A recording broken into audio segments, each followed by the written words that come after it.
Welcome to the Hollywood Outsider, an award-winning weekly entertainment podcast. And on this episode, we're going to be talking about all the things that are coming to streaming that are not fun, like password sharing and new pricing and advertisements and all that good stuff. Plus, we're going to have reviews of Out of Darkness and Argylle, which of course Aaron saw because it's right up his alley. So we'll be able to hear from Aaron in this episode. Let's get on with the show.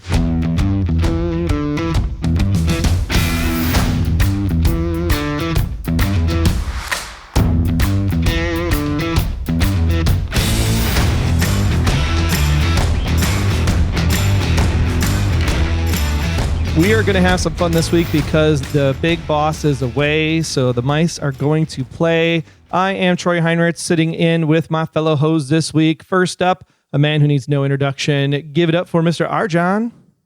Hey, buddy. And because Aaron was gone, we needed to make sure we had a third person, so Amanda decided to show up this week and grace us with her presence. How are you this week, Amanda? Hello. I am doing well. I'm excited to talk to you fellas. It's always easier to come on when Aaron's gone, so... Oh, for sure. It's so much easier just to be like very open and casual and all that fun and stuff have a conversation and not get yelled at. As long as we keep cutting Argylle off so he has no time to talk, then we're totally fine. Hey, Yeah. You guys can cut me off all you want. I don't really need to talk. I could just show up every now and then and be like, damn, that's whack. This is us helping you, John. That's right. Oh my gosh, Damn. we are into February already. Do you guys feel January is like this lull, this kind of drag out process because there isn't a lot of stuff happening in entertainment in the month of January after the big holiday push? There's so much football happening. What do you mean? But football is one thing. Like there's like the I know. movies It's and the enough, TV. There's no like stuff coming back. They always wait till February for sweeps still for some reason. I feel like I need that. I've been rewatching old shows that can just play on the background that I don't have to pay attention to. Do you find comfort in that, Argylle, watching old shows? I mean, of course I find comfort in doing that. I do that so often. I actually have started rewatching or, throwing Dirty Jobs on the screen while I'm doing stuff around the house. So that's a fun show to just have playing that I don't have to pay attention to. But as far as January goes, January is always a crazy month when it comes to movies and entertainment, right? It seems like everything kind of shuts down as far as news wise for the month of January because they just spent everything for December. And then, come the last week of January, that's when you start seeing a little bit more come out, a little bit more be talked about. And then as February starts to roll through, it's about the halfway point. Valentine's Day is when the season of everything being important starts happening. So basically, essentially from the first of the year all the way up until the week before Valentine's Day, it's kind of like a dead zone where you can actually find some cool stuff, though. I know a couple weeks ago, I talked about a couple movies that I would never sit down and watch, but because there was nothing else left to watch, I went ahead and watched it. Just this weekend, I watched another one that just dropped on Netflix called The Postcard Killer, I believe it was called on Netflix. And that was, again, really small, little detective kind of movie. And it was worth a sit. So, it's a good time to just appreciate the smaller movies as far as I'm concerned. Maybe it was a time you could have done that whole catch-up backlog thing that you were supposed to do while the strike was happening that you were pitching so much. Ooh, Right? That sounds like shots are fired. And I did catch up on a lot of stuff. I mean, I actually kindled a relationship with Apple Plus because, I started watching a whole bunch of stuff. I finally watched Ted Lasso that everyone was insisting that I watched.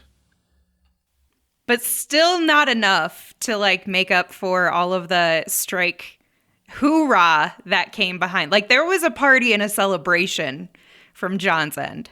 I mean, yeah, that was. I you know what? I spent the whole time drinking my way through the strikes because I was just so damn happy that I was just kind of like, all right. And then when the strikes were over, I'm like, oh, damn it, I drank too much to get through, to do this. To do anything? Yeah. My buddy started watching Invasion on Apple TV, and so I started picking up a couple episodes here and there. And then my wife started watching Invasion, and she picked it up episode 5 of the first season and binged the whole thing in 3 days. Yeah. Invasion is so good. It's so good. Easy to binge. Absolutely easy to binge, but it is really good. We won't talk about the season 2 finale though, because we're not going to get season 3, which has been confirmed until 2025, it sounds like, which kind of sucks. Well, it gives me time to watch other stuff before that happens. That's right. And if you're an Apple TV Plus fan, Severance has been declared back in production. So we will be getting a Severance season 2, which is super amazing. I cannot wait. So good. That finale was amazing too. The bombs that were dropped left and right. So good. So good. Well, don't worry. I'll find an excuse to not watch that one because everyone's telling me I should watch it.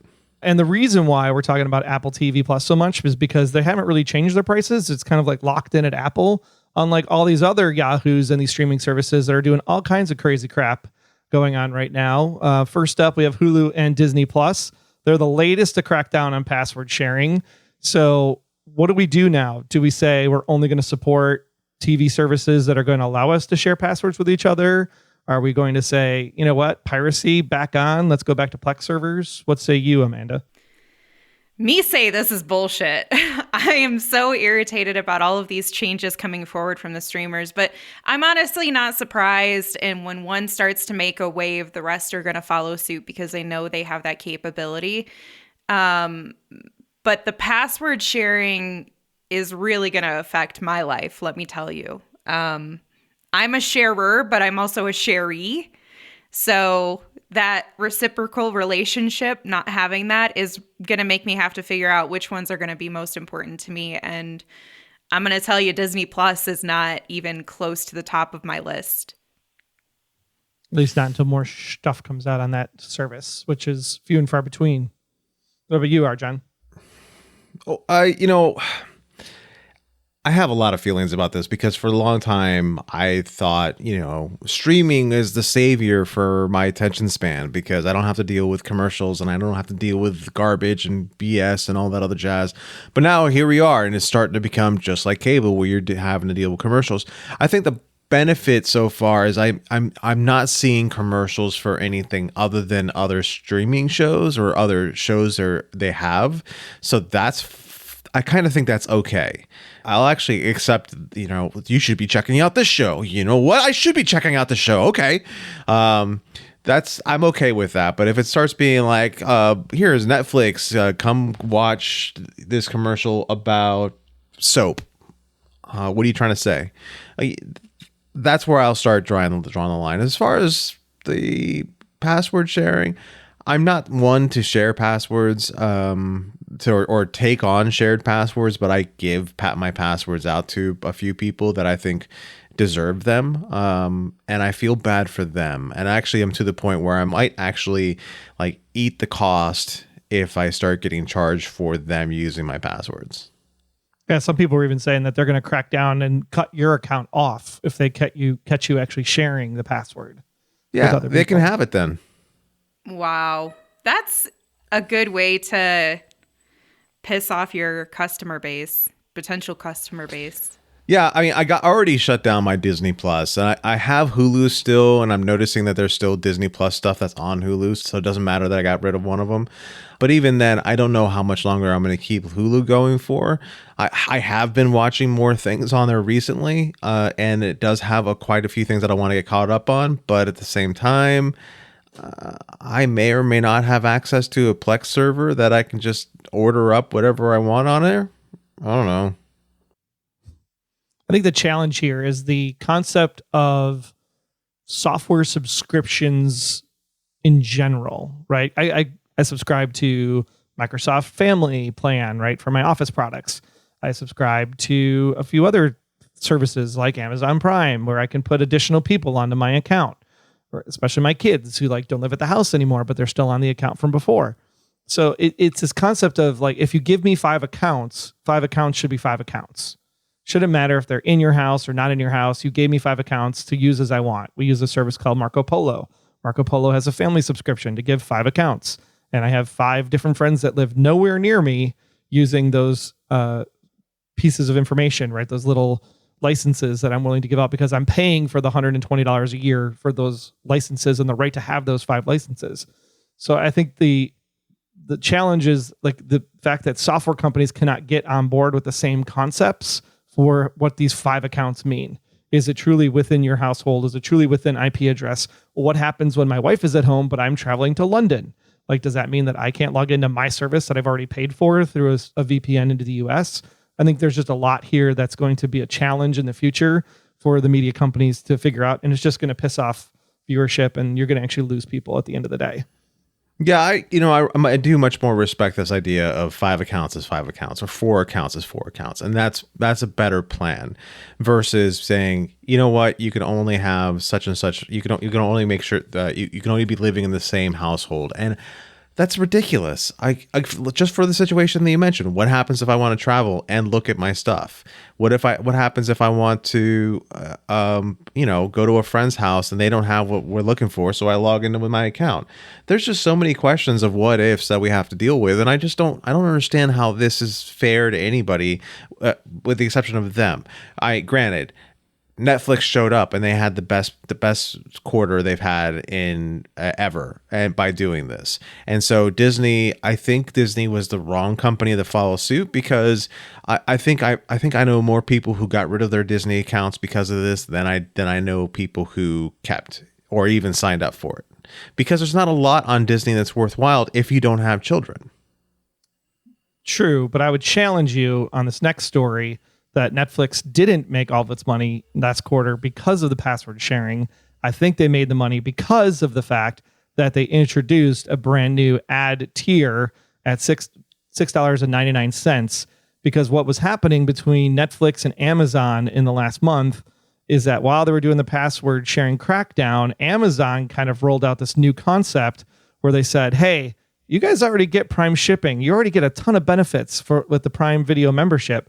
What's happening is that the Prime Video membership is now going to include ads. We're not going to raise your price. You're going to pay the same price you paid for, but you're going to get some ads in there. Where Netflix said, hey, hold up. If we're going to change the things that are happening to you, we should give you the option to do so. So we're going to keep everybody at the same type of plan that you have now and offer up the ad tier at a lower price point. So we have 2 different opinions here on how to do ad plans. Either make a lower price point like Netflix, or if you want to continue with no ads on Prime Video, you got to pay an extra $3 a month onto your Prime subscription. Which one do you think makes more sense, John, to you? Because you're the one that's like, I'm dropping services. I don't want to watch this stuff. I don't want to deal with ads. Are you willing to pay $3 more a month for Amazon Prime? Yeah. If I don't have to deal with commercials, yeah. They already make me watch commercials if I want to watch something on Freevee. I don't need to watch commercials on the other stuff. And $3 is $3. I'm okay with that being something I pay if I don't want to deal with commercials. My attention span is worth more to me than a dollar bill. Or my time is worth more to me than a dollar bill. So long as I'm not getting commercials about what soap I should be using, or when I'm not fresh down there and stuff like that. As long as I'm not getting that crap, or what kind of insurance company I should be signing up for, I'm okay. I don't want that. But Amanda, isn't it unfair though? Because I'm already paying. I agreed to a service at a certain price point at Amazon, and now you're telling me my service is changing without me getting getting a choice because I can pay $3 more, but still I'm already paying for an ad-free plan. Why are you shoving ads at me now and forcing me to pay $3 more when Netflix is saying, hey, you can pay $10 less and get ads if you want the ads? You got to remember they're at different price points too. So it's not an equal comparison of saying, well, you can just drop down and save some money. It's because Netflix's prices were already pretty high, where Amazon Prime is now trying to build that and move up.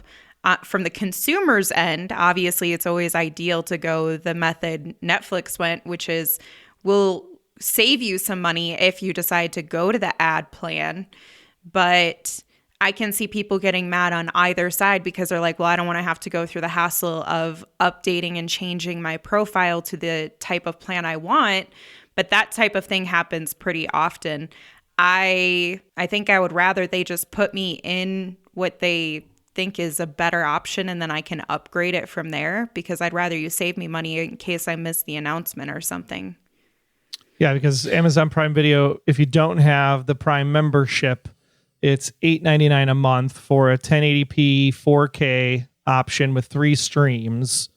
And so that was there, and then the ad-free Prime Video compared to the Prime Video with membership is $14.99 versus $11.99. So that's your kind of difference there. So it's just interesting, like getting shoved into an ad-free plan and forcing me to pay $3 more, or giving me the option to downgrade if I wanted to downgrade to get the ad plan, which is kind of where I'm at with Netflix, to be honest, because I don't watch a lot on Netflix today. Some people in my house do, but I think that the challenge that we're running into is Netflix becoming what traditional television was before? We started off talking about this whole concept of watching things in the past. Do we feel like Netflix is becoming rerun TV rather than original TV? And Disney, Apple, Hulu, etc., are still becoming the original TV concepts, and that's why things like Friends and The Office and whatnot are the ones that are watched the most on these services. I mean, John, you're the one that's watching all of the stuff on the comfort food. I mean, is that what you primarily use Netflix for, is comfort food, or do you actually still watch originals? I still watch the original stuff on Netflix. If I'm going for comfort food, it depends on what kind of comfort food I'm going to. So right now, the only place that's serving me up comfort food is Hulu at the moment. I'm not doing that much in the original content there. It all depends on what kind of season I am in as a person too. So Netflix is where I've been going to catch some new things. HBO or Max. I keep on wanting to call it HBO Max, but Max is where I go to get maybe a combination of the two. Prime is another one where I get the combination of the two. And then Hulu is almost 100%, chicken soup for the soul watching. If I don't have to pay for it, that's what Hulu is, or pay attention to it. That's what Hulu is.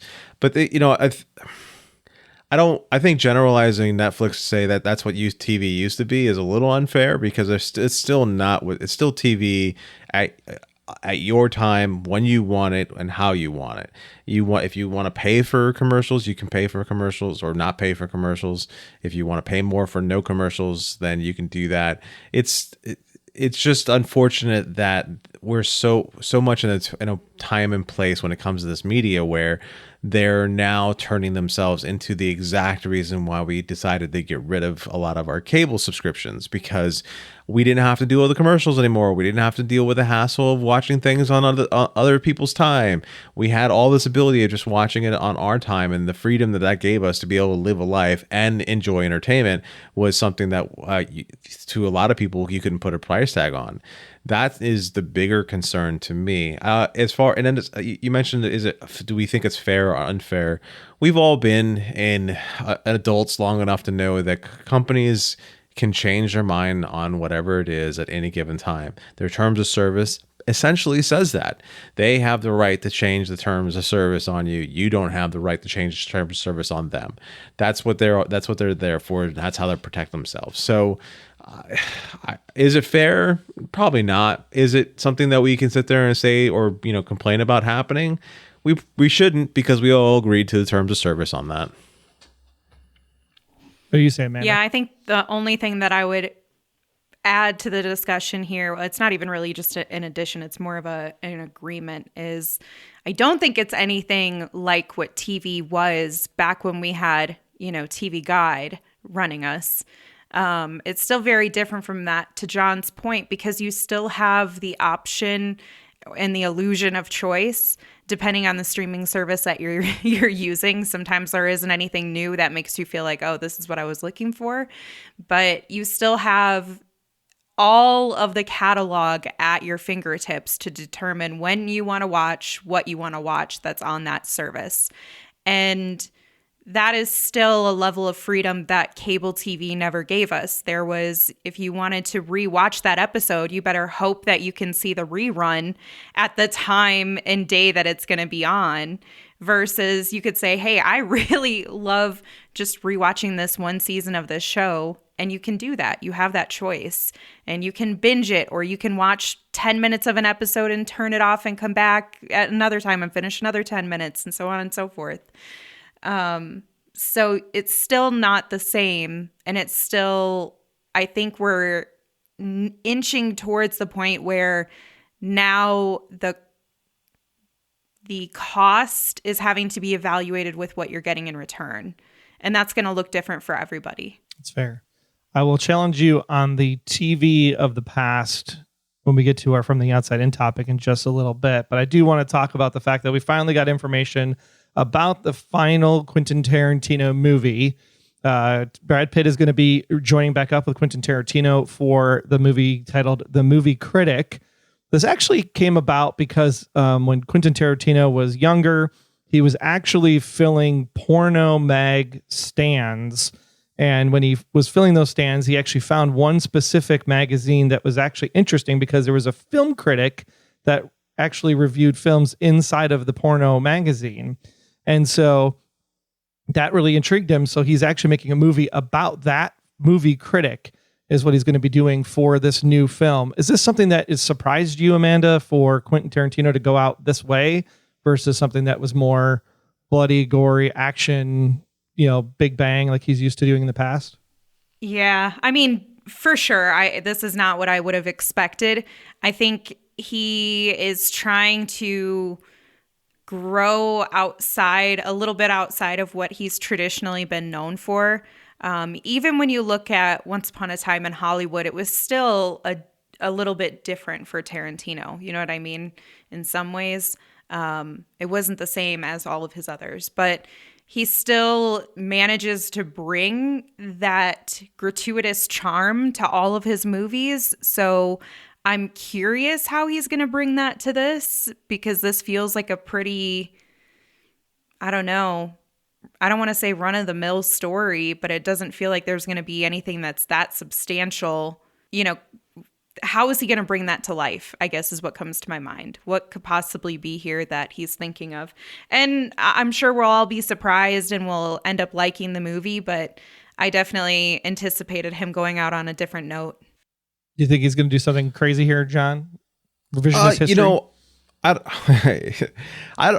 want to say that he's going to end up doing something crazy, or maybe he won't, because this is the thing that keeps on popping in my head when I think about the story, because this writer obviously had an effect on Tarantino. And at this point in Tarantino's life, where he's still very much moldable, very much a cannon to be pointed in a direction, here's this writer that spoke to him on a level that really seemed to reach him, and it helped him form the kind of opinions and kind of person that he is today. So if this is going to be his final film, then this is the film that it needs to be for being the last film. This is his thank you very much for being the person you were, even though you have no idea who I was. You touched me in a way that made me who I am today. That is something that I think none of us really get an opportunity to do when it comes to the people who really affect us. And the fact that it meant so much to him, and he was still able to stay in a frame of mind in which he can do this. So he's not the kind of person who's like, I'm Tarantino and I'm awesome and I did this all by myself. It seems more to me like I'm making my last movie. I'm going to make it about this person that touched me and got me to where I am today and got me to be the filmmaker that I am today. And this is it. That's actually a really good point, because of a lot of the stories that he does are stories that are important to others, and adjusting them for his own taste and content that is personal to others. And so to do something that's more for him, that is a nice way to kind of say goodbye, is to have something personal to you in your life. Yeah, a little love letter throwaway. I mean, at the end of the day, I'm just hoping that it's like Brad Pitt and find out that he's actually reprising his role from Once Upon a Time in Hollywood. I think that'd be kind of cool. But we can only hope and pray. And of course, before we move on to our From the Outside In topic and our reviews, we have to say goodbye to Carl Weathers. I mean, the man is a legend. He's been in pretty much everything you can think of, from comedy to drama to thriller to all gambits. And it's really sad to see Carl go. I mean, he'll be Apollo Creed for me for pretty much the majority of his life. I don't know about you all, if you have a particular movie that you're just fond of seeing Carl in, or a TV show that he was in. Always. Goodbye, Chubbs. I think that it's been very sweet to see the outpouring of love for him. Like especially from people that I wouldn't expect to know who he is too. So he had a rather large impact. Well, I mean, recently, right? Mandalorian. So I think that's a lot of the people that are out there Right. now have seen Mandalorian because it's in the zeitgeist. You're seeing Carl Weathers in that role. I forgot. I don't watch Mandalorian. Yeah, but I mean, like, he even made an episode of Psych. He was in ER. I mean, just all Little Nicky. There's just so many different places where he shows up. But yeah, Rocky was definitely the one where it comes from my gut, where it's like, oh man, Apollo. Yeah. So, That one does hit in a way. You know, he shows he's Dylan in Predator, and even in Predator, like, you don't really want to like him, but he's Carl Weathers, and you end up liking him because he ends up being an okay kind of person.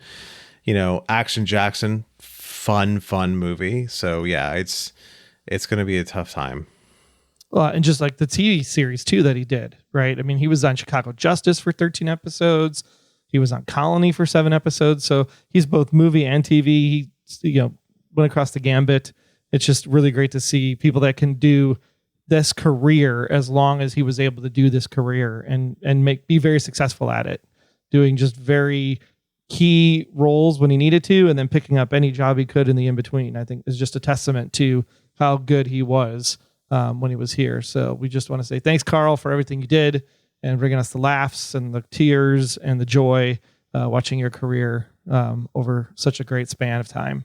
Well, one way you can make sure that we keep talking about all the things you want to talk about is going over to Patreon, because our show is independently funded and therefore all the expenses are from our own pockets. Therefore, we need you to put money into those pockets by going over to Patreon. That's patreon.com/The Hollywood Outsider.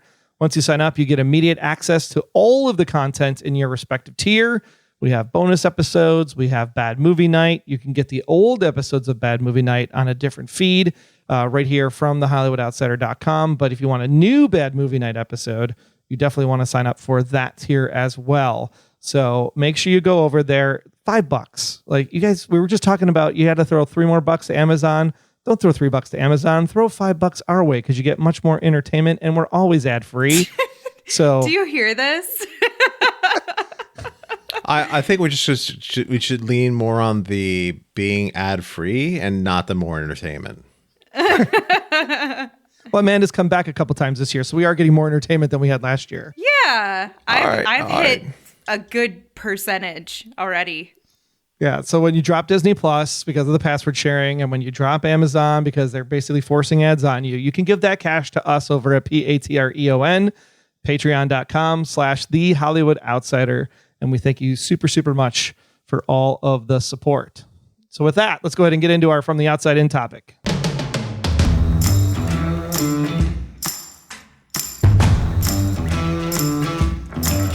I made a point at the top of the show to talk about TV as it used to be. And I think that's because something is happening over on Netflix that I find very fascinating. And that is the fact that Suits, of all things, was brought over to Netflix. This was a cable lawyer show that ran for many seasons. And all of a sudden it came out of nowhere and it became like one of the most watched shows on Netflix as of their last earnings report. So much so that it's actually caused a revival of the show that NBC, where the show actually used to be, because it was on Peacock previously, NBC, and it was on USA prior to that. So it was all underneath the NBC Universal banner, Comcast banner. And so NBC is now picking up a pilot called Suits LA. So going into that Chicago NCIS format, most likely. This is fascinating to me, guys, because when you think about Netflix came out of the gate and said, hey, we're going to have originals. We're going to have House of Cards. We're going to have Lilyhammer. We're going to have Orange is the New Black. We're going to do all of this new content out of the gate. Netflix has been around long enough now and has enough of a back catalog and have purchased enough rights to a lot of shows that I find it interesting that people are like saying this is crazy that Suits could be so popular all of a sudden. But when you think about it, back in the day, new TV, new fall TV, new series as they were coming out, I don't think were as watched as much as the reruns were. MASH was still a really highly watched show. Seinfeld was still a really long watched show. Muppet Babies. I was just listening to an episode of like the Muppet Babies and how that was just in syndication constantly. and people would just eat that stuff up. And so what I'm thinking Netflix is becoming the syndication. It's becoming the rerun place like we used to do to watch MASH, Friends, Seinfeld, etc. I don't know, maybe I'm crazy, but I think that's why Suits is doing so well, is that people are finding the comfort food, watching the comfort food, and finding a new audience, where Disney, HBO, Apple are still doing that broadcast TV, finding the new thing for the fall that they're trying to put on their services. What do you think? I think it's kind of always been like that with Netflix. If we recall, Netflix is what helped Breaking Bad find its fan base. If it wasn't for Netflix, and Breaking Bad would not have become the show that it was, or as popular of a show as it was. It was going to always be Breaking Bad. But Netflix is the one that was like, oh, let's go ahead and make it easy for people to watch this. And all of a sudden now everyone's tuning into Breaking Bad like crazy. And that's how it got out. But again, I think Netflix has always been this thing where you can go and revisit the TV shows that you didn't have time for, or that you didn't DVR, or that you didn't put on the VHS player, or you missed an episode because the power went out. Stuff like that. That's what Netflix has really become, or has always been. And I think that they are, to some degree, they are leaning into that some more again, where because they're finding that that's what a lot of people are doing again, is going back to being able to comfort food or comfort watch whatever it is they want to watch. So yeah, I think it's always been like that. It's still bizarre to me that out of all the shows, Suits gets this really big hit, because they used to do so many reruns of that show. They promoted the hell out of that show, and all of a sudden it just starts getting, like, it had notoriety. It had Meghan Markle attached to it. She literally left the show because she was going to be this royalty, and she was like, well, gotta focus on other things now.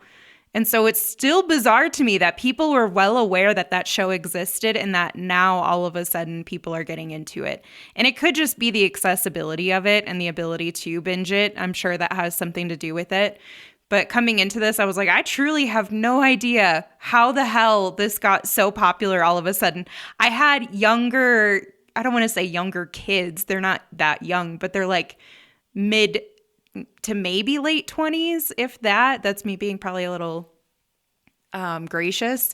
But they're like, oh yeah, this show Suits. And I was like, the show that I watched like 12 years ago? Whatever it was. It's just so bizarre. But I am really happy that it's finding like its second life, because when they started to struggle with their writing because of all of the changes that came about from casting, because it wasn't just Meghan Markle that impacted the show with casting. And so as those things started to happen and their writing suffered a bit, it had the Grey's Anatomy effect. I'm hopeful that they can say, all right, let's do a little bit better this time, now that we can come in with something a little bit fresh. Here's my problem with this story. So I do reporting in my day job, and statistics are important. How you describe the math matters. And so this report was basically saying that this was the most watched show on Netflix by minutes. You're also talking about a show that aired for 42, 44 minutes compared to some of the comedies that air 22 minutes, like a Scrubs or a Friends, etc. And it also had 134 episodes of this particular television show. And that's not a small television show to be binging. So I'm wondering if Suits is inflated in a way because of how many minutes each episode is, and because of the episode count compared to some of the other things on the service. Do you think that that's fair? Do you think this report is something that we should be taking validity in, that Suits is now quote unquote popular because it's number one on this list? Or do we think that other shows are still more popular and Netflix needs to give out different kind of reporting? I don't know. It's a hard question to answer because I don't have all the figures or am able to look at it as deep as, or break it down as deep as we wanted to be able to answer this question.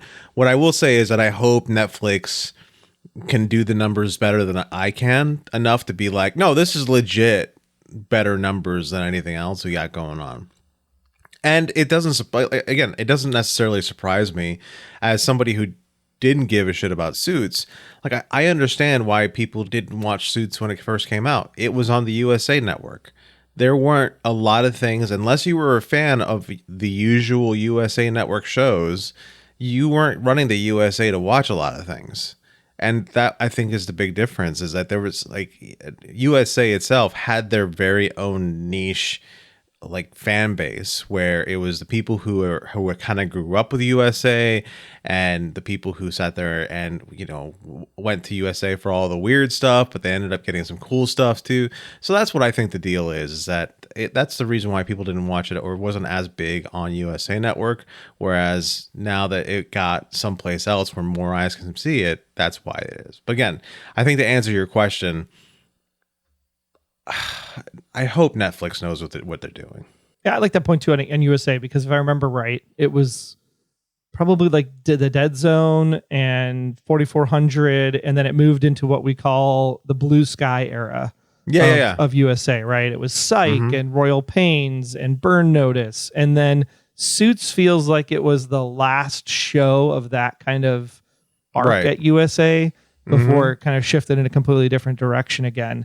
And I could honestly say Suits is one show on USA that I did not watch after the Blue Sky era finished, because it wasn't like the Blue Sky era. It was something that was a little bit different enough that I watched maybe a season or two and then kind of gave up on it. So maybe people are coming back to Suits going like, oh, well, maybe I want to watch that again, because now I'm in a completely different mindset from when I was in the Blue Sky era, because maybe things like, you know, it's not that it's raunchy courtroom stuff, but we just got done with like Succession and White Lotus.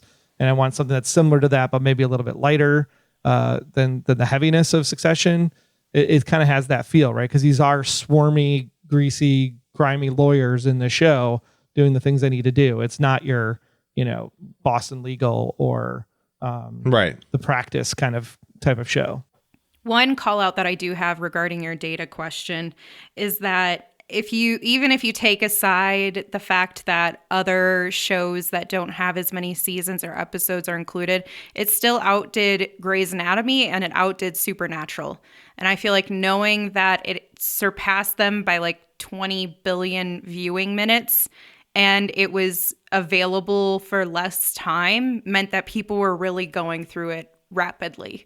And it speaks to its popularity. Yeah, actually, to that note, I mean, I think I'm a big amount of Supernatural people watching Supernatural. So like, I'm pretty sure that I was half of the numbers for Supernatural, which isn't some small feat. So, you know. So you're welcome is what you're saying? Yeah, exactly. So then the question becomes, do we think Suits popped on Netflix so well because of the trailer snippet that you see when you go find Suits on Netflix? It's a pretty pivotal scene. It's a very powerful scene.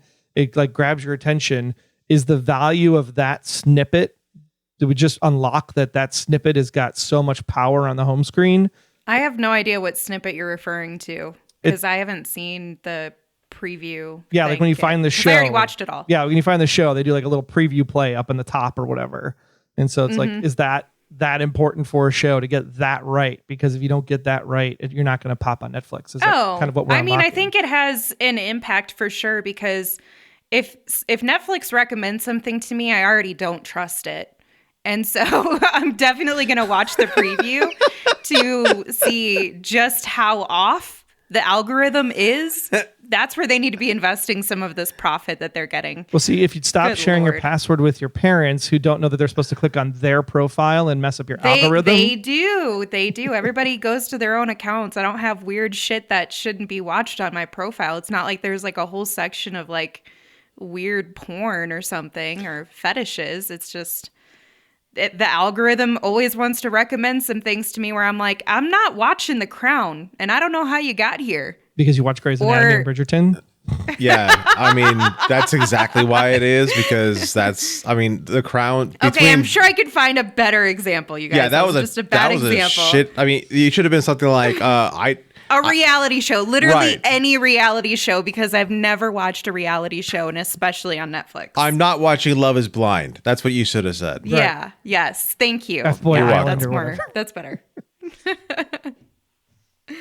It's interesting though, because I always felt like my algorithm I always felt was pretty good. I don't know, John, is yours pretty good for you? Or Yeah, no? for a long time, I thought that Netflix knew me better than most people for a while, and then something happened and it started getting a little weird. I don't know Yep. why I got a little weird, but for a long time, I really thought Netflix knew me better than most people I know. I think nowadays Spotify knows me better than most people I know, and Netflix is kind of like, has gotten the idea that I'm like dipping my toe back in that relationship here and there and not really giving it all my attention like I used to. So that's why Netflix is trying to be a little bitch. Yeah, I'm trying to like compare things now between social media like Facebook, Instagram, Spotify, Apple Music. Like, is the recommendation engines doing what is the AI happening? Is the machine learning happening the way I would expect it to? Or is it these services saying, hey, this is the new greatest thing, shove it in my face because we think you might like it because you always watch the new greatest thing, versus like, no, you would actually like this based on the things you've actually watched before. Yeah. That latter part though requires the consumers to respond to how they like everything though. And I don't know about you, but I don't always click the button of how I liked the movie. Honestly, I don't even think I make it all the way through the credits when it's something at home. I don't even think you have to push a like button though. I mean, if you sit there and you're like checked out at 10 minutes or checked out at 20 minutes or checked out at an hour or checked out at 2 hours. That just means it's intolerable for me. There's a lot of shit that I'll watch that I probably shouldn't sit through, but I'm like, well, I'm already 15 minutes in. We may as well see where this goes. Or like Saltburn, I still have not gotten through that. And the reason I'm going to finish watching it, I will, but if it looked at the algorithm, it would be like, oh, she's going to finish watching this show, so she must like it, or this movie, she must like it. No, it's just because I have a very persistent short friend I got to listen to. So, but I'm looking at it from the perspective, if I'm 10 minutes in and I don't like it, I bail. Like, that's the whole point of this thing. Like, I didn't pay $20 for a movie ticket to sit in a theater where I'm feeling like if I get up and leave Green Knight, that I'm going to lose $20. I can literally just, you know what? It's a smorgasbord. Just go to the next thing. Go to the next thing. Find something. It's almost like Reels or TikTok in a way. Like 10 minutes in, nope. Next one. 10 minutes in, nope. 10 minutes in, nope. Nope. I'm pretty sure I didn't go and like flip through Netflix and lose. No, wait, actually it does happen. I flip through all the different shows, looking for something to watch, and all of a sudden I lost 5 hours. Because you don't trust your algorithm anymore. You know what? I'm not going to call out Netflix that way because, I mean, like I said, she's a tricky bitch. She might hear me and like all of a sudden I have problems. It's like, here's nothing but Naked and Afraid all the time. Well, she's already mad at you because you've been watching too much Apple TV. So that's probably true. Well, this kind of like sparked a great idea about if there's like shows like this that are going to come back from the dead that were here before. Let's talk about shows that ran for several seasons, but never really got this like critical success put into the spotlight. Like, what are some of those shows for you? We'll do, John, go ahead and just kind of talk about your list. We'll talk about them a little bit and then we'll go Amanda and then we'll go to me.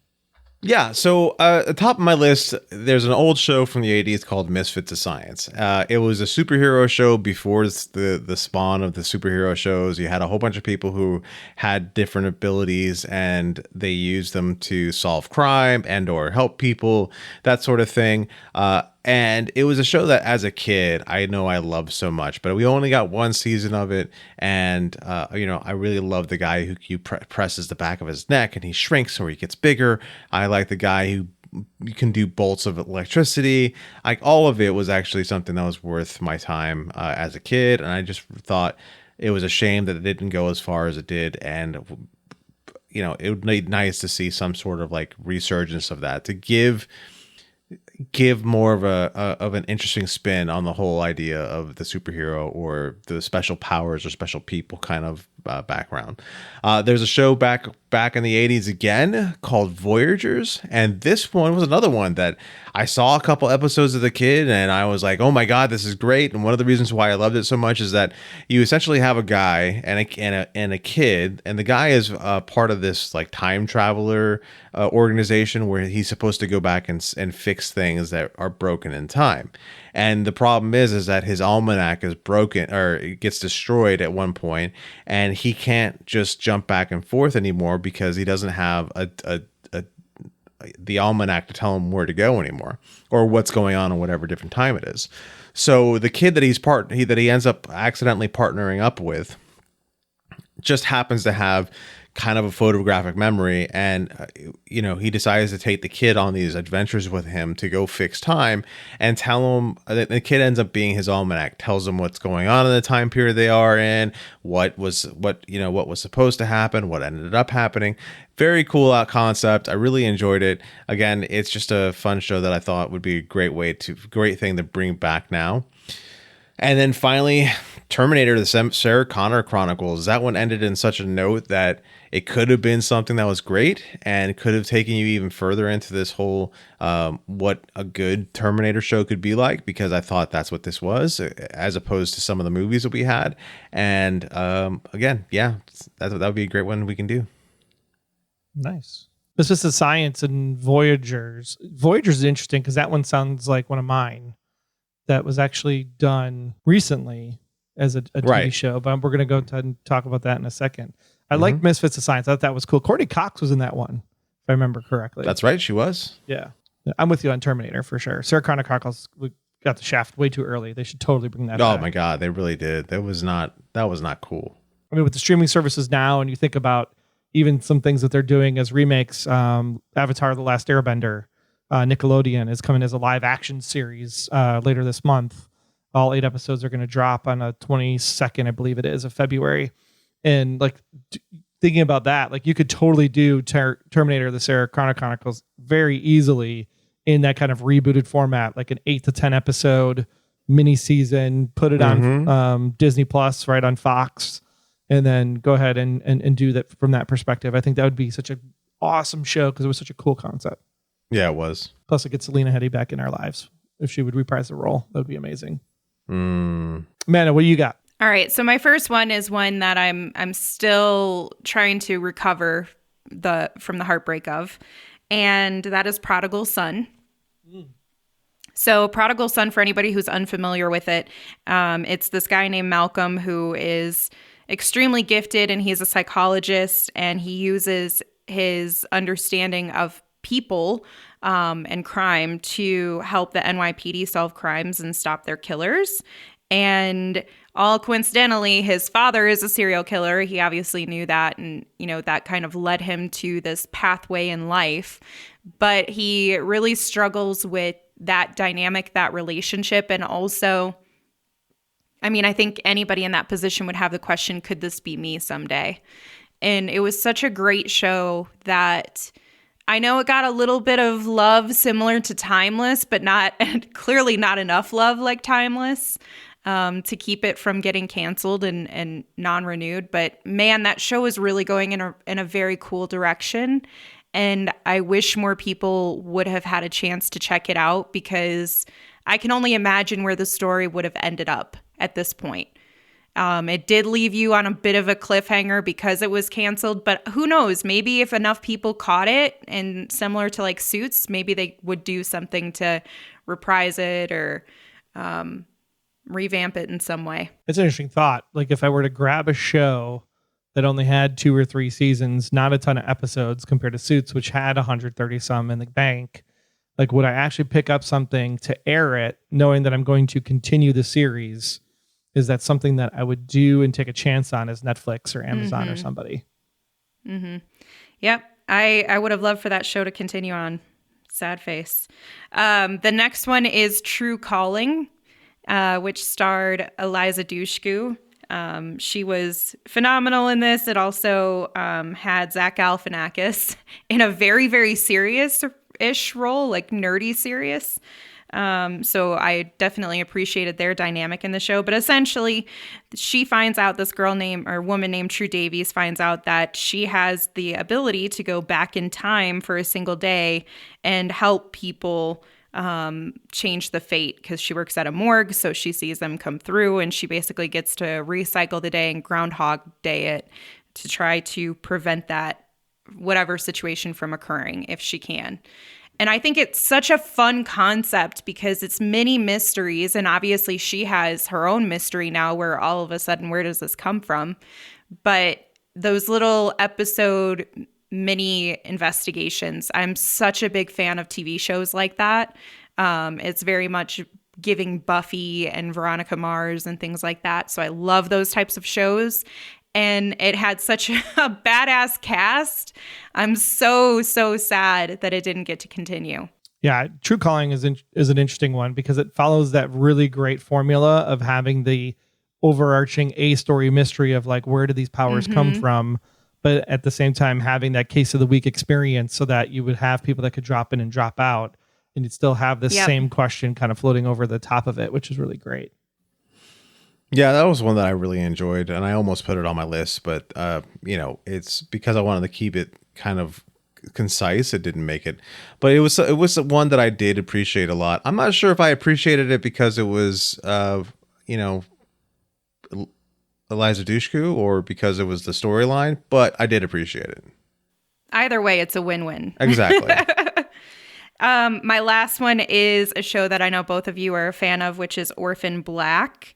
So if you're not familiar with Orphan Black, essentially, I don't even know how to summarize this without giving anything away. There's a woman and she has multiple sisters that she finds out about, and that causes chaos in all of their worlds as they interconnect and you find out more. I don't know. It's so hard to say anything about it. It's wild. But as long as you're unlike Aaron and you can go in knowing that there are people, the same actors playing multiple characters. So it's not like it's a surprise really after like episode 1. Yeah, we could say it. They're clones. The sisters are clones. Okay. I didn't know if that would be giving something away or not. No, it's literally hashtag clone club. It's like, right. Yeah. I know, but that's because everybody knows now. Yeah. But it's such a great show, and Tatiana was phenomenal, and not in just the way of like her single main character, if you will. It was the fact that she could morph into so many different personalities and demeanors, and it all felt like a different person. And it was so seamless and fantastic and fun and interesting. Yeah, Didn't that show get its own ending, though? Didn't they end it exactly when they wanted to? They did. I think the difference here is that it was BBC America, so it was AMC again, kind of like Breaking Bad. So this is one that would be like ripe to be able to put on, because I think with the bingeability of it, is that a word, bingeability? The bingeability of it on Netflix or something would be amazing, because I know following this story was difficult in end of season 3, into 4 and 5. Like it got really, I don't want to say convoluted because I don't want to push people away from the show, because it does explain itself very well, but it definitely goes down some fringe sciencey type routes that you have to kind of stick with it and kind of keep up. But yeah, we had the benefit of the Clone Club community to help us through those seasons in order to understand everything. Doing that on Netflix and getting the kinds of numbers that Suits is getting, I think would be freaking fantastic to reboot that, especially because Tatiana won an Emmy for the show. I think, yeah, Orphan Black is an interesting property, which is why I'm glad it's getting I don't want to call it a reboot, continuation series that's going to be coming down the line here.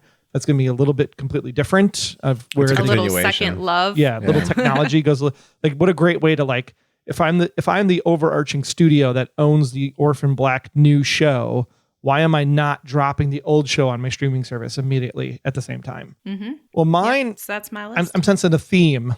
I hear time travel. I hear Eliza Dushku, and that's exactly where I went with all of mine as well, because I am a huge fan, and I don't know how you would do this with the whole Joss Whedon stuff going on right now and everything, but Dollhouse, I thought, was a stroke of genius in what it was able to accomplish and do. That's a great show. The problem that Dollhouse had when it was on the air originally was that the two biggest episodes that you needed to understand of why these things were happening in the first place were the season 1 finale and the season 2 finale. I think the way they do this show is that they have to like redo those Epitaph 1 and Epitaph 2, I think it was, and do it as part of the ongoing story. So there's a little bit of that futuristic look, and then it's a flashback to the case of the week. and then here's what's going on in the future, and here's the flashback to the case of the week that fits those points of why the things are happening in the future. Because I think then you get the broader story done a little bit easier. But I think that's a perfect show that you could literally jump on and plow through and do something really, really creative with it if you were to continue that or reboot it as a new series. Just really, really great. And Harry Lennox is in it. He's fantastic. Alan Tudyk is in it. He's fantastic. There's just so many great people in Dollhouse that if you haven't checked it out, catch it on streaming. But I would totally love to see a remake of Dollhouse in the future. My other one is Timeless, which goes right into Voyagers from John. I feel like Timeless was a little bit of a kind of nod back to Voyagers or remake of Voyagers in a sense, because their job was to basically go back in time and fix history. And Timeless was a really great way to look at it because it was actually a history professor, anthropologist, is that the right word? Kind of going back and looking at places in the past, and they bring her along on this time travel mission because we find out there's some bad people that are trying to change history for the betterment of a conspiratable cabal, if you will, in the future. And so how it plays out is her coming back and telling people, no, this is actually the historical context of what happened back here. So this is how it has to get put back together. Mm-hmm. And I thought it was a really great way to actually teach history to people that were watching the show, because there were things that I didn't even know about growing up in high school and college and whatnot. One of them was actually the invention of the X-ray machine. And like that story was fascinating. And the fact that we don't get stories like that in media today that are both entertaining, but also educational and fun. I think rebooting Timeless and getting Timeless a new love on a streaming service, I think would be an absolutely great idea. Yeah, I liked the first season of Timeless, and I never really picked it up for any season after that. But they did have a nice little, it had a good beat and you could dance to it more or less. And I appreciated what they were doing for sure. It's funny because when I think about Timeless and I think about Voyagers and a bunch of other different shows that kind of have the same thing, Falling Skies is another one, right? So Falling Skies, you have a professor of history who's part of this resistance against the aliens, and as the show is going on, he's comparing these historical battles of the Civil War and World War II and all that other stuff to what's actually happening now with these aliens, and being like, this is how we can win. And I thought that's an interesting way to take it and actually teach people things. And that was a long way to go into. As a kid, I remember being the kind of person who was like, oh wait, they're trying to teach me something. This is bullshit. I am out. But now as an adult, I'm like, oh, this is kind of cool. Absolutely. I'm going to throw this one out here, and I'm probably going to get a bunch of like groaners or hate or whatever. But Heroes, I think, just got the wrong shaft with the writer's strike. That there was just stuff about Heroes that was really, really good. And then they went to the carnival and like messed the whole show up and then tried to bring it back to get it back on track to what the original idea was of why Save the Cheerleader, Save the World was such a big thing and why it was so prominent and why it needed to be done. I think Heroes had some really great ideas and really great concepts, and the interconnectedness of so many different stories around the globe happening at the same time. I felt that with Invasion on Apple TV, right, John? Like there's these different pockets of people, and how are all of these stories going to come together, and how are they going to connect? And I think when you think about a global community watching a show on a streaming service, having a piece of that in my community and having a piece of that in my community here, and a piece of that in Russia, and a piece of that in Europe, and a piece of that in Australia, and like having people like join on Netflix or something in a live watch party, as this series unfolds, I think could be really a fantastic opportunity to do something different with the Heroes franchise and breathe new life into that potentially. Yeah, for me, unfortunately for me, the whole thing with Heroes, at this point, they would have to create a brand new show, because I'm just so hurt by what they did with that show. And I don't have, I haven't recovered from it yet, because I was such a huge fan for such a long time. And after a little while, I'm like, what is happening? Have you gone back and watched the first season? Or was it a product of its time that we were all just fascinated by it? Or does it actually, the first season still hold up today? Has anybody like gone back and I haven't gone back, but it might be something that, because it was right in the time just before the superhero movie being boom, right? So it was writing that ability to be like, all right, here's some maybe what some real superheroes might be kind of like, or people with super abilities might be kind of like, and that kind of worked. But yeah, I don't know. I don't know. My final one I had kind of like a two-parter in a way, because I think these kind of like bled into each other, no pun intended. But I was a huge fan of the Battlestar Galactica reboot, in 2004. They came out with a show after that called Caprica, which was actually a prequel to BSG 2004, where they explain how the Cylons were created and how they came to have consciousness and why they were the way they were with resurrection technology and fighting for the one true God. And I think it had a lot of great things in that historical context. It just didn't deliver the information in an entertaining, exciting way. So I'd love to see them go back, because I think the things that were in there, if you were a fan of BSG 2004, were just really fascinating concepts about this father who was doing everything he could to save his daughter. So he uploaded the consciousness into this VR world. And then the VR world got downloaded into a killer robot that was built for a war that was happening on one of the other colonies. And just like that kind of, father-daughter love story, I think is something that would be really interesting to explore in a new series, because that leads into what was a web series turned into movie on Sci-Fi, or Sci-Fi, as John likes to refer to it as, was called Blood and Chrome, where we got to see young Bill Adama in his first missions against the Cylons, and how he came to be the admiral that we were going to have today. It only picked up to the movie part. It never made it to the TV show. I think there's a combination of things in both of those series that you could do to kind of reboot a pre-BSG 2004 show on one of these streaming services today. The thing I have to add to this is that Caprica is a good show. I really enjoyed it. If I wanted to take anything out of Caprica, it would have been the fact that Adama was in that one too. He was in there as a 10-year-old kid, and we didn't need to have the Adamas so closely entwined with the beginning of the Cylons. That was just unnecessary. Was it Bill though? I thought it was Bill's dad that was the kid. No, that was Bill. Was it? Okay. His dad was the lawyer. Yeah, see, I thought his dad might have been the grandfather, and it was I don't know, because it's been a while since I've seen it, but the Adama one way or the other, I think family line was in there, and they had to tie it into the show. It's still the same problem as like the Skywalkers being everywhere in Star Wars. It's the same problem. They're doing the same thing with the Adamas making them be anywhere. It could have been something as simple as, okay, let's throw some Easter eggs. Here's the Starbuck family, here's the Adama family. As they're going along, but they're not really as pivotal as what the show turned them into.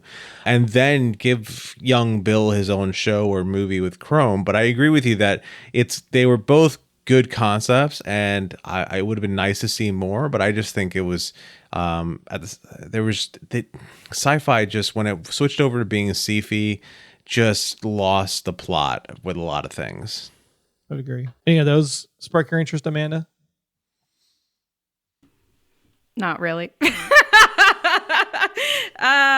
Timeless from your list is probably the last one where I was like, yeah, I could see that. And then she stopped paying attention to us. Pretty much. I paid attention. I just was like, nah, none of these for me. Okay, so we're going to take a defunct TV show, right? This is a TV show, like, dead, hasn't been around for a while. We're going to take 3 of these. So pick 3. Like, if you were to recreate this show today, how would you do it? We'll go with Amanda first this time around.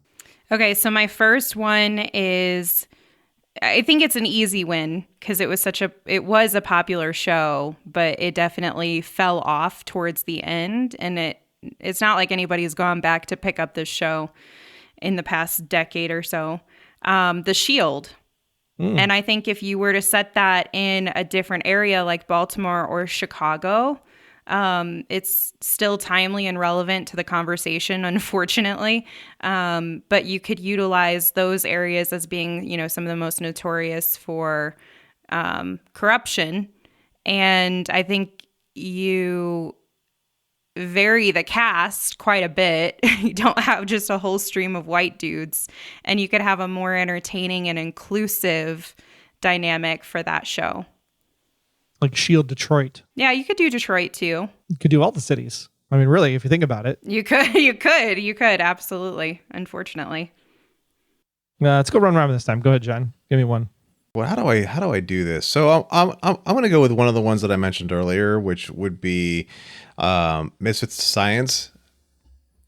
You know what? No, I have a better one for Terminator and the Sarah Connor Chronicles. And here's my idea. So Sarah Connor and John are both lost in time travel at this point. One went one direction, the other went another direction, and no one knows exactly where they are. Because the whole process of this thing is we want to bring these shows back for more to make them more appealable to a new audience, but we can't have the same cast as same set of characters. So what I want to do is I want to set this up so that you have a group of the soldiers that John had in the future saw this happen. Or they saw traces of this happening in the time stream, and then it became their job to hunt down and try to save both of them. And every episode is them jumping into different times to see if they can find them or find a path for them. And then we never actually see Sarah or John until like the finale. Right. Or like end of season 1, we find Sarah. End of season 2, we find John. And then the third Right. season goes into like what your kind of original show was. Right. I dig it. I like it. I'm going to pick on one that John loves as much as I do, and that's Flash Forward. Flash Forward was still mad at that one. At the at the post Lost era, trying to make the next Lost. But I think the thing with Flash Forward is that it lost its way on the greater overall idea concept on what they were trying to do, and it just basically brain bled a bunch of people when they finally got to that point of fractured. It's almost like a spider web tree. There's different things, and there's people trying to like make the right path happen to protect the future, so that the future actually came to be instead of basically Earth wiping itself out. I think with climate change today and things of that nature, there's like a ripe opportunity for something like Flash Forward's concept to be rebooted and redone and have a really cool like multi-season arc in order to make that happen. One show that was actually like this, but in reverse, actually on Netflix, was Travelers. Travelers is a really great concept of where people were coming from the future and they would jump into people that were about to die in the present, therefore taking over their body because they technically didn't exist going forward in the timeline. So by taking over that body, they were able to. Savage. It was really, really cool concept. And then you find out, of course, that there's good guys and bad guys jumping from the future into the past to try to make whatever future they want happen. So I think going the other way would be something really cool. And they could do that via flash forward mechanism. Interesting. I like that. Okay, so my next one is it's funny because when I read this, you're just going to be like, so Firefly, sort of.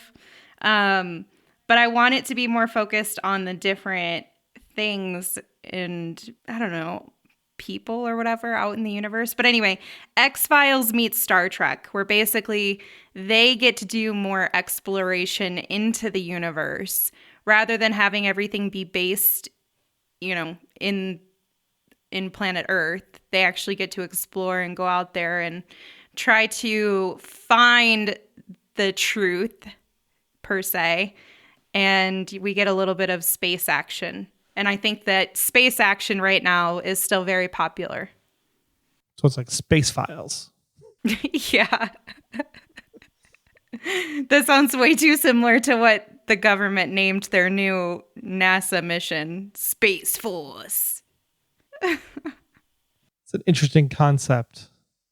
I don't know how it's not much different than, say, Star Trek. It's not. It's just the people. It's having non-alien or foreign type of creatures who are trying to find those things, and they're going out there and sourcing them to better understand for planet Earth.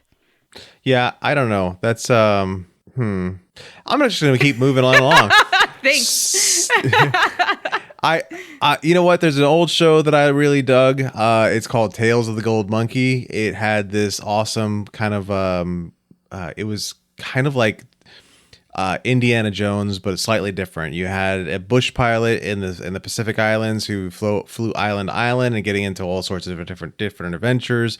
It had giant monkeys that were scary as hell. And I just had a great adventure feel to it. I want to do something like that. And it would be great to do it kind of like gender swapping it, but still keeping it in the 1930s, where the bush pilot is this kind of like almost an Amelia Earhart character, and doing something like that versus doing the character who, because it was famously played at that time by an actor who shall not be named for reasons. Stephen Collins, for those who don't remember. But anyhow, So they will be named? So he will be named. But yeah, I thought it was a great show growing up. I really wanted to see more of it, so that's why I would say something like that, but gender swap, but still make it very much like a Indiana Jones story, 1930s kind of pulp action thing. So Tomb Raider, but with a pilot. Right. And a one-eyed dog. And a one-eyed dog. I don't want to know the backstory on that one. I'm sure there'll be an episode in season 3 with the backstory, though. It'll be like his best friend. He got into an argument with his best friend who turned out to be a cat, but it wasn't just a normal cat. It was a cat that like eats things with tentacle faces. Well, maybe we can remake this movie, right? This concept, John, with that and what I have, which is actually redoing Land of the Lost. But instead of Land of the Lost actually being like underground, crustacean, whatever, like there's an area of Earth or whatever that's just never been explored for some reason, kind of like the Bermuda Triangle, where things would go and disappear. And then inside of that area where things disappear is where this Land of the Lost would be taking place, whether that had, prehistoric, whether it was futuristic space, whether it was Atlantis, different kinds of environments would all be within this. And somehow all of those environments need to work together in order to make itself appear, to let people know like, hey, this is actually here on the planet. And this is where some of all of the technology we have in the world today actually comes from, is from here. You just don't know about it. Kind of like Amanda saying that they were going to go search for the aliens in space. Maybe the aliens are here on the planet, but they're in this hidden area. And we have to uncover each of the hidden areas around the globe as the series goes along. All right, one more, Amanda. What do you got? My last one, and I'm going to be honest with you, I just want this show to come back. So I really don't care how it comes back and how it's modernized. I think people would enjoy it as is. There was a show called Lie to Me, which was fabulous.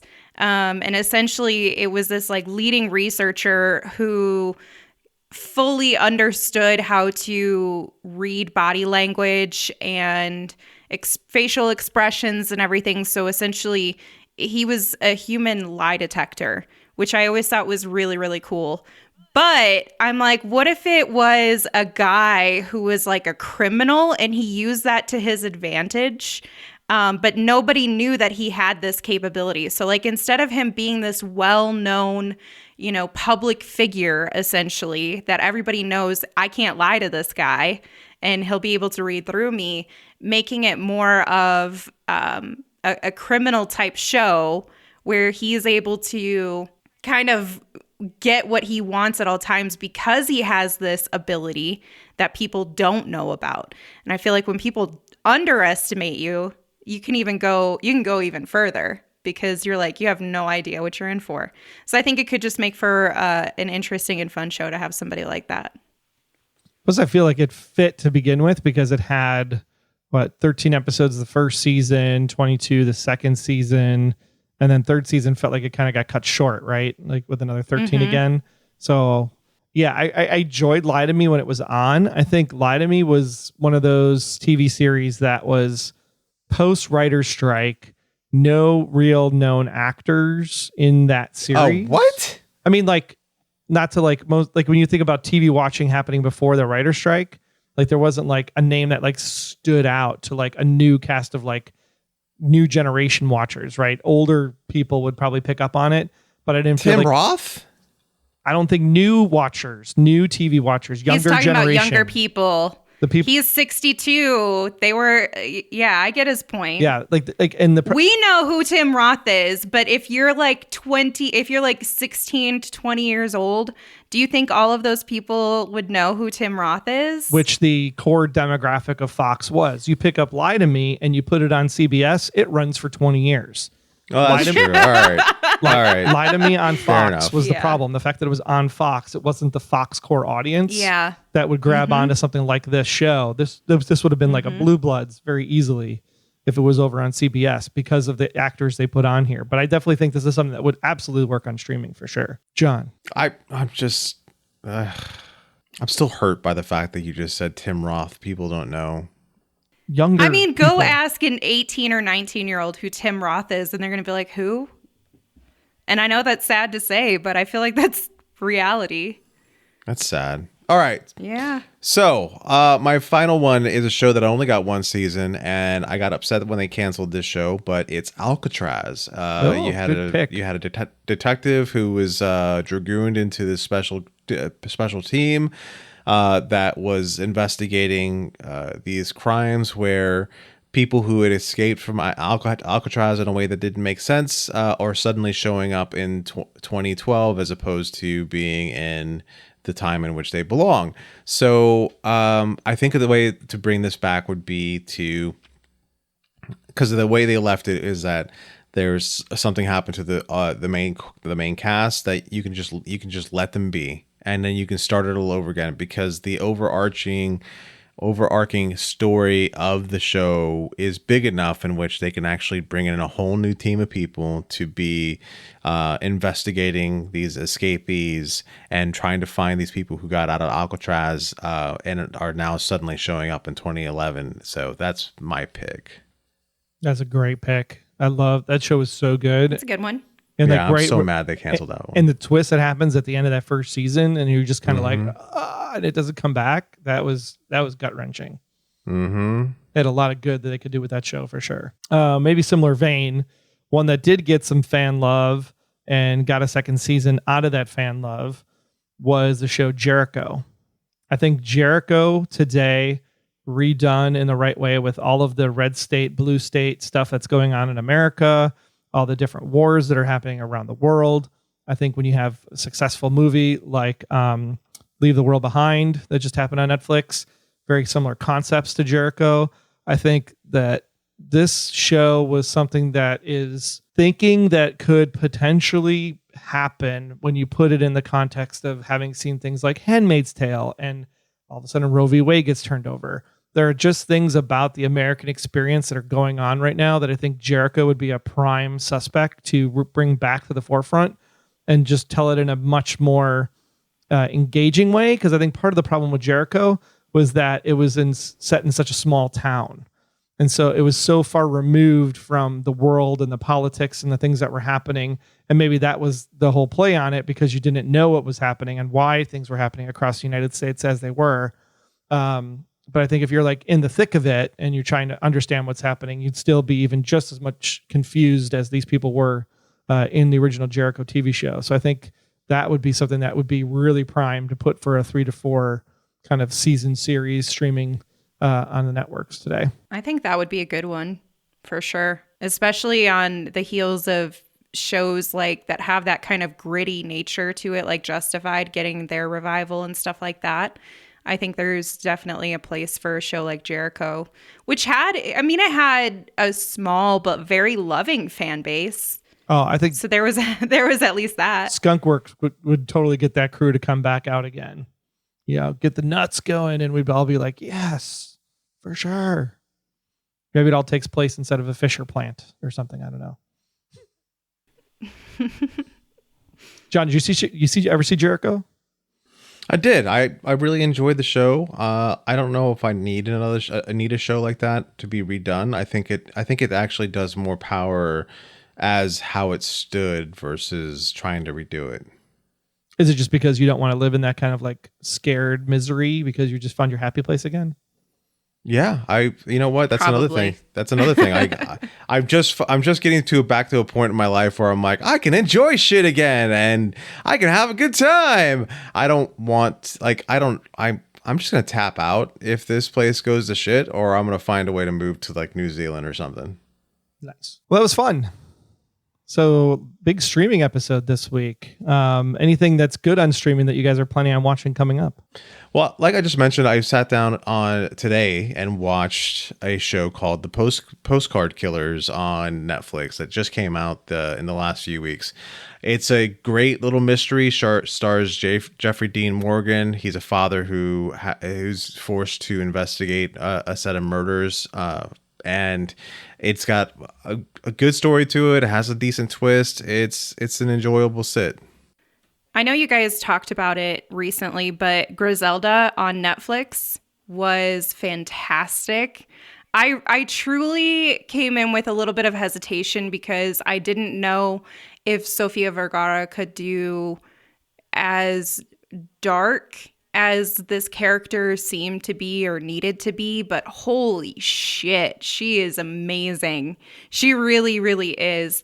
And it had, and I'm very hit or miss when it comes to like cartel or mafia type movies, but I really liked following her story. And because of how engaging she was as an actress and as a character, it made me want to see what happens to her. And I was like, I don't know anything about her story, so bring it on.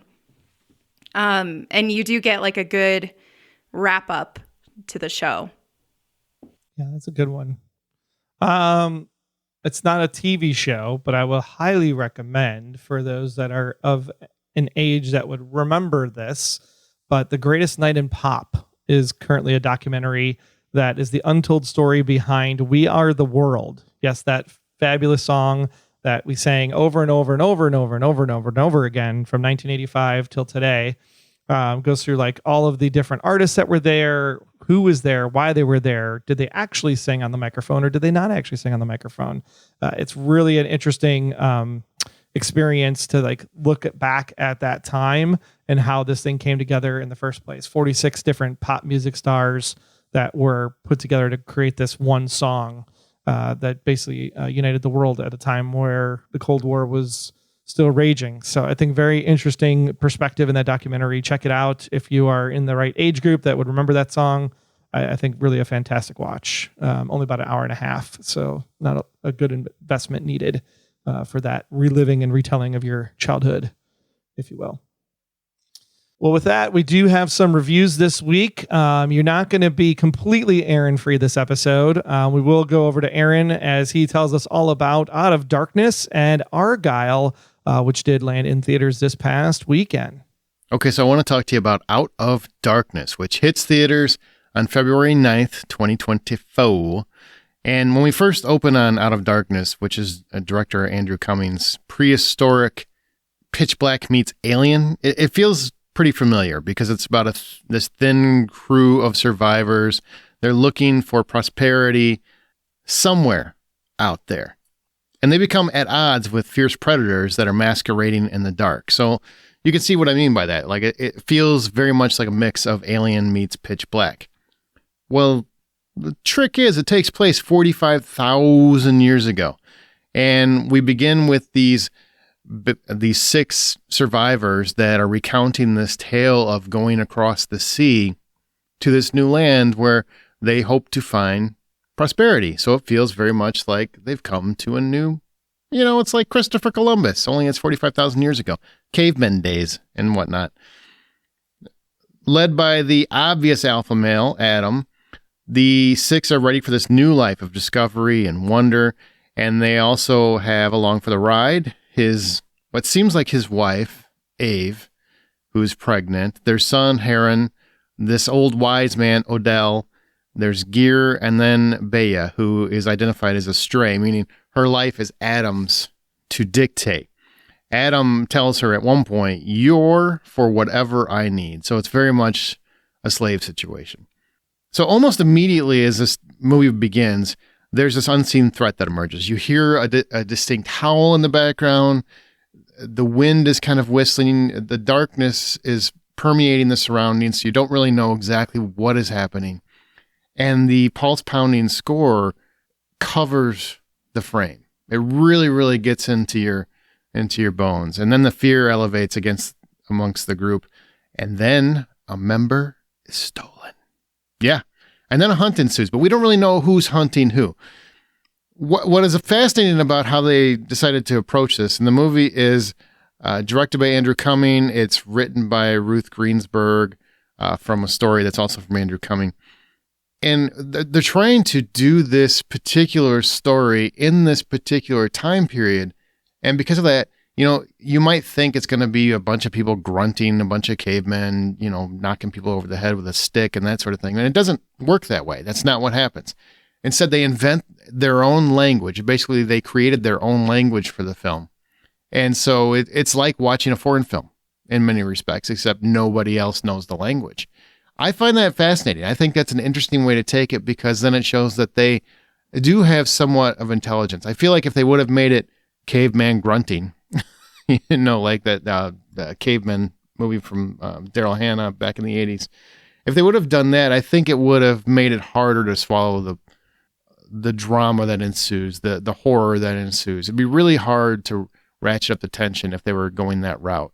This way, we still get subtitles, so we can still read what is happening. We understand where the mindsets are and what people are thinking and why they are thinking it.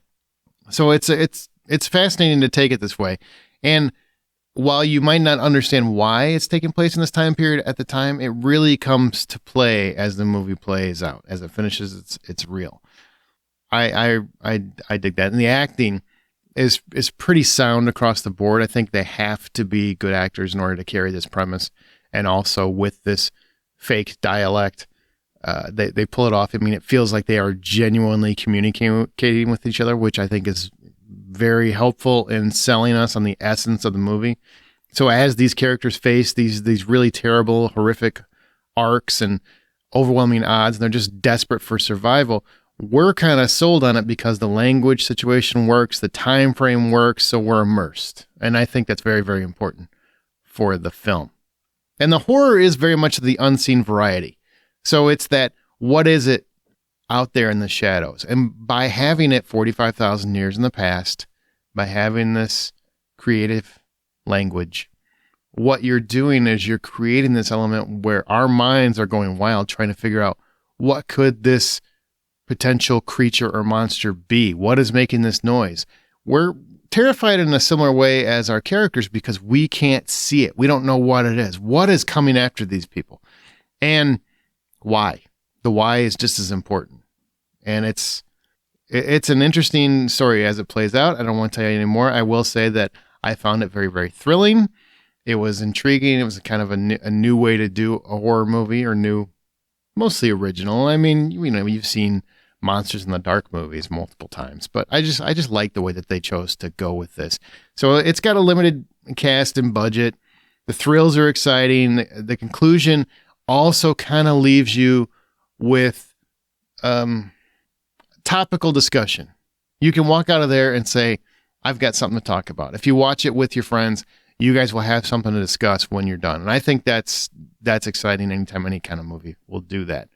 That alone is worth a trip to the past. So $10 is the full price of admission. I give Out of Darkness $6. I think it's a thrilling horror movie. It's not reinventing the wheel in any way, but it's enjoyable, and I really like how it concluded. Now let's talk about Argylle. If you're hearing this, that means that nobody else in the podcast had the opportunity to go to see Argylle. Ergo, I'm your guy, so I'm going to tell you all about it. All right, well, Matthew Vaughn directs. He also did, if you were not aware, First Class, X-Men First Class. He did the Kingsman series. He's a guy I often compare to in the guise of Guy Ritchie, honestly. He feels very much like Guy Ritchie with the wackier sensibilities and a bigger budget. And Argylle, we've seen these trailers for a while. It's Henry Cavill as a super spy, and this is the one where, just to recheck your memory there, Bankshare, it's he dancing with Dua Lipa, and that wild haircut he has is just really, really poorly chosen haircut, but it fits the action figure that it is affixed to. And John Cena's his trusted sidekick, and Ariana DeBose is also a sidekick. Basically, he's a super spy. And the trailer, I will give them credit. Right off the bat, I'm giving some credit. Matthew Vaughn had talked about how most of the movie is not in the trailer, and I gotta say, that is accurate. Most of what you have seen in the trailer for Argylle happens in the first 40 minutes or something like that. So a lot of what comes after that, I mean, there's a couple tiny shots, but most of what you see in the trailer, you will not see throughout the rest of the movie. I think that's fantastic. More trailers should do that, and therefore we need to give them props when they do it right, when they don't show us the whole damn movie from the beginning. That said, I think the trailer gives you enough to kind of get where they're going. But, regardless. So you have Henry Cavill plays Argylle, and he is the spy, but the spy is actually a part of Bryce Dallas Howard's mind, right? Ellie is this writer, and this feels very Romancing in the Stone or The Lost City, if you want a more recent reference, where you have the writer envisioning this adventure, and then suddenly this writer is on a train and meets a real spy, played by Sam Rockwell, who is needing to protect her because her books are a little too on point and are scaring some nefarious types. Therefore, now she is in a real spy adventure, and things go from there. I will not go further than that because the trailer respected spoilers. I'm going to respect them just as much. Here are the other things I will tell you. This is a cast that is stacked. I already said Dua Lipa. I can never say her name right, but I will tell you, man, she is alluring. She has eye acting that is through the roof. I mean, just every time she's looking at the camera, you're like, hi, how you doing? How's it going? And to me, that's the mark of a movie star right there. But she does very little, but I think what she does is very well done. But Bryce Dallas Howard is the star of the movie as Ellie Conway, the writer, and Sam Rockwell is also the male co-star. Henry Cavill's Argylle is, like I said, it's a product of her imagination from the books that she has written. She's written 4 books and working on a 5th one. But also you have Richard E. Grant shows up here, Ariana DeBose I talked about. You got John Cena, you got Samuel L. Jackson, you've got Bryan Cranston. I mean, the list goes on and on and on. Apple spent $200 million on this movie. $200 million. I just got to know, where's Apple thinking that we need to keep spending $200 million on movies that we know are not going to make that amount? I just don't. I realize they're trying to get their Apple TV Plus situation going, and Apple has more money than you could ever shake a stick at. But if $200 million, think of how many really cool $40 million you could make, $40 million movies you could make with that. Really good ones. Why aren't we doing more of that instead of, spending $200 million on Killers of the Flower Moon, which could have been made with $40 million and been just as powerful, probably even more so, because you would have had a director that knew how to edit. And then you've got this one, $200 million as well. I will say, in terms of editing, Argylle has editing down. There are some very clever scenes where we are going back and forth in Ellie's mind, where she's seeing Aiden, who's Sam Rockwell's character, kind of meshed with Henry Cavill's Argylle. Like she's looking at a real spy versus her version of a spy, and they are seamlessly put together. I was very impressed with the editing and the choices on those particular scenes. So that part was great. But it's very Kingsman-like. It's fun. It's going for a little goofy. I find that I thought the pacing was great for most of the movie until you get to the last 30 minutes. So it's a film that's stacked with twists. Many of them I think you will figure out pretty quick. I figured out a couple pretty early on and was not surprised. But there were definitely some genuine turns that I thought were well earned and really worked. My only issue really is the last 30 minutes went on too long. It's one of those things where they have like 3 or 4 endings and they needed to really, really tighten it up and it didn't get done. So it ends up just kind of going on and on and on, and then gets a little too ridiculous for its own good. It's having a lot of fun throughout the movie and doing some ridiculous set pieces It's a fun action scenes, having a lot of fun with a cat. I'm always up for throwing a cat around as long as it doesn't get hurt, of course. Wink, wink. But here, when they get to that last half hour, it's like Matthew Vaughn didn't know where to stop, so he just kept going. Probably because he had $200 million to spend. And he's like, I'm going to spend all of it. Why would I not spend all of this money? I have so much money. I'm going to spend all of it. So, as a movie, that would be my issue. I had this movie at like a 7.5 or an 8 up until the last 30 minutes. And then it dropped down to where it ended up. So that's, which is about a 6.5. So $10 full price admission, I give it a 6.5. But it was up like a 7.5 or an 8. Like I was really loving this ride until that last 30 minutes when it just did not know how to quit. Ugh. But in terms of the performances, really love Bryce Dallas Howard's work here.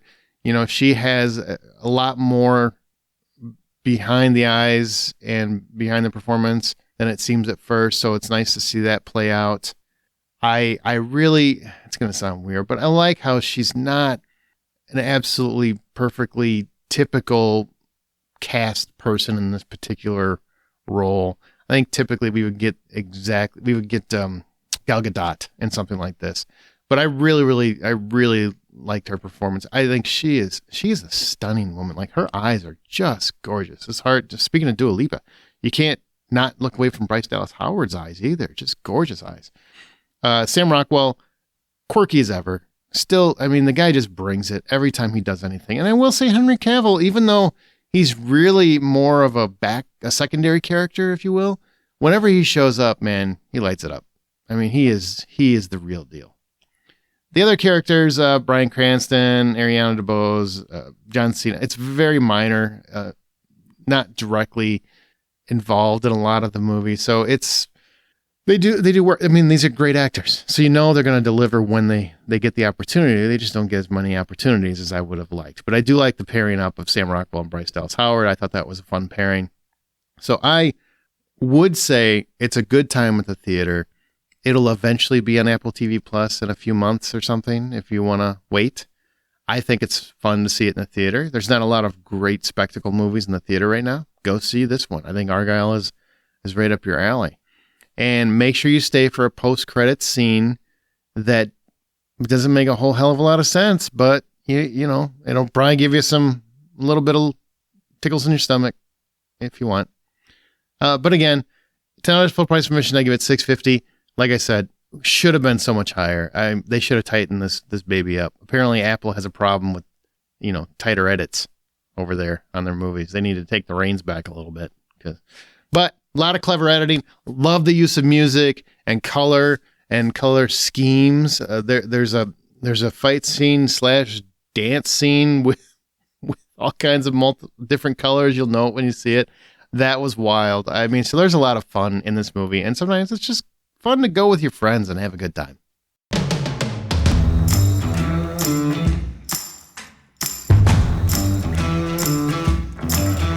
Well, thanks so much, Aaron. And that'll do it for us this week here at The Hollywood Outsider. Share your thoughts on this episode or anything else in our Facebook group over on Twitter. You can find us at Buy Popcorn or the site at thehollywoodoutsider.com. You can email us. Just use feedback at thehollywoodoutsider.com. You can rate and subscribe us in your preferred podcast app. You can also find Arjohn's artwork over on Instagram and Twitter. His handle is at @ArjohnDraws. Amanda, you can find her doing all kinds of things out there in the universe over at Sync Into This. And you can also find me at Troy Heinrichs. Currently, the blacklist is done. Looking to maybe potentially do some new stuff with a friend of mine. Going to be talking about some sci-fi shows. Why am I not surprised? Months. So we're going to relive a little First Contact from Star Trek from a different point of view. So once I get some more information on that, I will definitely let you all know. But before we go, just tell everybody what you're going to be doing here over the next couple of weeks there. John, what do you have in the cooker? What's happening in Florida? Oh man. So right now my whole life is being taken up by this this transformation challenge that I'm taking part of. So I know that I've talked about this every now and again, but I am part of this gym called Orange Theory Fitness, and it's all heart rate monitor based. I've been doing it for 8 years now, and I love it. And so to start the year off, we do a transformation challenge where you can whoever loses the most body fat wins this big pot of money. I've gotten so close the last few years. I'm just down to really try to do the best I can to win it this year.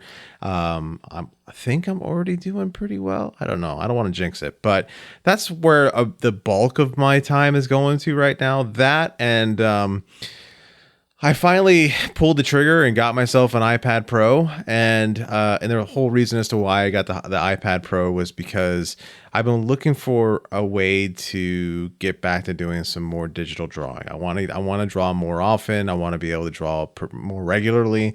The thing is, though, is that as somebody who works from home, my whole drawing setup is in my office, so I can't necessarily sit there and draw as much as I want to. Besides my dogs get mad when I'm in my office too long. They start coming up and yelling at me, and they really want my attention. So I have to go out and be on the couch with them. So I finally pulled the trigger and got myself an iPad Pro, which was the cheapest of my options to be able to do what I wanted to do. And I've been pretty happy with it and been drawing pretty regularly. So that's the bulk of my time, running myself to death, trying to lose weight, and then drawing. Nice. What is that? Is that like is that a full year competition, Sean, or is it like quarterly, or how's that work? It's just for 8 weeks. So it's after 8 weeks. Yeah, if it was a full year, I would definitely win because but 8 weeks, and yeah, it's all it is. Good luck. That's awesome. That's all it is. 8 weeks of torture. It's not really that much torture. So that's the thing that's funny is that I don't really think of it as torture. The only thing is that I'm not eating out as much as I normally do, which that's not even a lot anyways. It's just on Saturdays I would get Chick-fil-A on my way home from the gym, and I cut that out, and then I let myself have one awesome sandwich on a Friday night, but the rest of it is the normal food that I eat day to day, and it's pretty clean eating. I'm not as vegan as I used to be. I switched over to adding, because I need more animal protein to help with some healing of some injuries.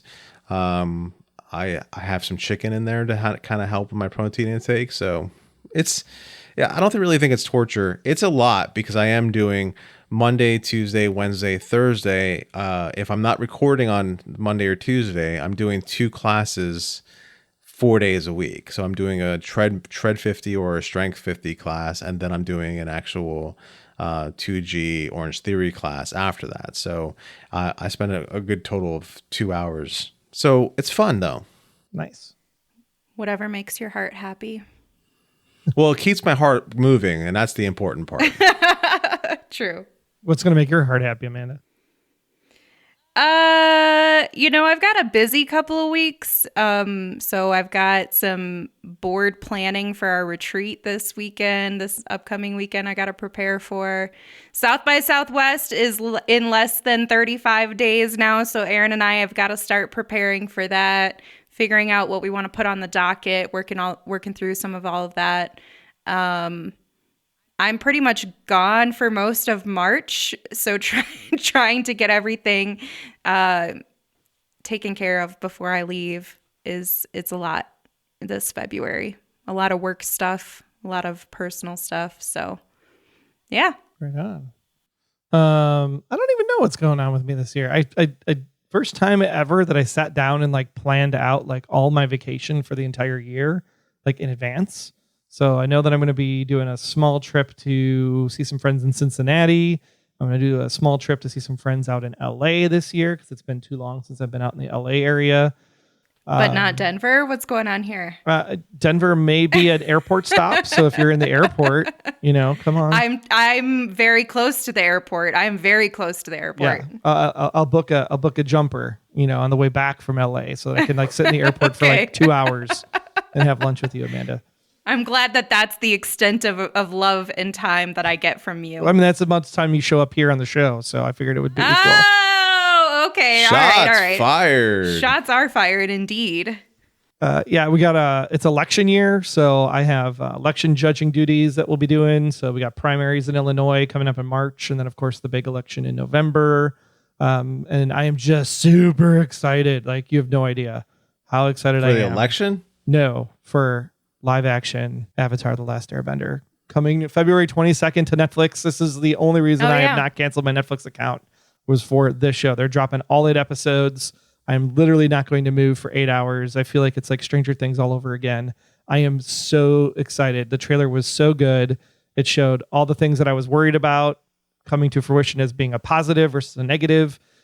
It looks fantastic. I cannot wait. If you've never seen Avatar: The Last Airbender, there's a whole like binge strategy to get caught up on the show before the live action, or you can just enjoy the live action and then go back to the cartoon later.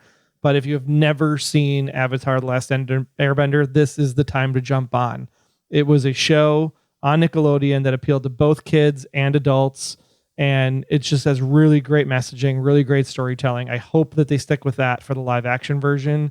But it's just, yeah, I cannot be more excited for this to happen, because if this happens and it works, there is a plan for like the entire Avatar: The Last Airbender universe coming to fruition. So we'll get Korra, we might get the Kyoshi Warriors, we might get a whole bunch of things that are in between Avatar: The Last Airbender and Korra. It just excites me. This is like the Last of Us excitement for people that are Avatar: The Last Airbender fans. And also it'll prove that this is the real Avatar and not the blue people. Like, go fly a kite, James Well, Cameron. I'm happy that your Avatar heart is being warmed. It is, with all 4 elements: earth, wind, fire, and water. That was so cheesy. Very much cheesy. You almost turned into Captain Planet there for a second. You know I will. So when you are getting ready to watch Avatar: The Last Airbender later this month, or anything coming up in your streaming queue, or if you just want to go to the movie theaters, because movies are back in February, people. If you head to the theater or stream comfortably from your couch, buy popcorn.